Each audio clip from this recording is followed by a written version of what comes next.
বৈঠকটি হয় সেখানে আমরা জাতীয় নাগরিক পার্টির পক্ষ থেকে স্পেসিফিকভাবে তিনটি বিষয় নিয়ে কথা বলেছি।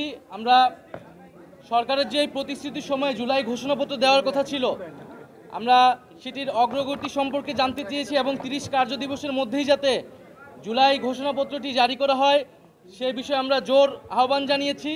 কারণ আমরা এর আগেও দেখেছিলাম জানুয়ারি মাসে একটা ডেট দেওয়া হয়েছিল, সরকার প্রতিশ্রুতি দিয়েছিল, এই আন্দোলনের প্রেক্ষিতে আরেকটি প্রতিশ্রুতি দিয়েছে, এইবার যাতে প্রতিশ্রুতি ভঙ্গ না হয়। দ্বিতীয়ত আমরা বলেছি যে এই জুলাই মাস আসতেছে, 1 বছর পূর্তি হবে আমাদের গণ অভ্যুত্থানের। 5ই আগস্টের আগেই এই জুলাই মাসের মধ্যেই যাতে জুলাই সনদটি কার্যকর করা হয়, সকলের স্বাক্ষর নিয়ে আমরা যাতে জুলাই সনদ করতে পারি এবং জুলাই সনদ কার্যকর হওয়ার আগে নির্বাচনের তারিখ ঘোষণা করা ঠিক হবে না। জুলাই সনদ ঘোষণার আগে যদি নির্বাচনের তারিখ ঘোষিত হয় তাহলে সংস্কার প্রক্রিয়া ব্যাহত হতে পারে।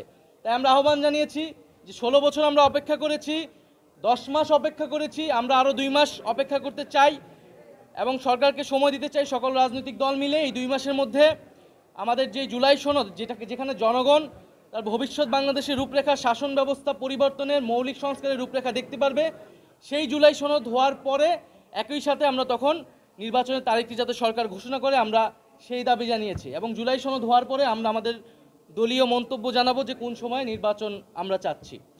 আর সর্বশেষ আমরা নির্বাচন কমিশনের কথা বলেছি, যেটা আমরা এর আগেও বলেছি যে আমাদের একটি সুষ্ঠু নির্বাচনের জন্য আমাদের সবচেয়ে গুরুত্বপূর্ণ বিষয় হচ্ছে নির্বাচনী ব্যবস্থার সংস্কার। নির্বাচন নিয়ে যত সংখ্যক আইন, নির্বাচন কমিশন সংক্রান্ত যে আইন, সেই আইনগুলো সংস্কার করে এই নির্বাচন কমিশন পুনর্গঠন করা। এবং নির্বাচন কমিশন এখন যে প্রক্রিয়া চলছে সেখানে আমরা আস্থা রাখতে পারছি না, নিরপেক্ষতা প্রশ্নবিদ্ধ হচ্ছে, এটি যাতে সরকার বিবেচনায় নেয়। এবং একটি উচ্চ আদালত থেকে আমরা দেখেছি নির্বাচন কমিশন নিয়ে প্রশ্ন তৈরি হয়েছে। সার্বিক বিবেচনায় নির্বাচন কমিশন যাতে পুনর্গঠন করা হয়। আমরা এই 3টি বিষয়ে মূলত আলোচনা করেছি। ধন্যবাদ।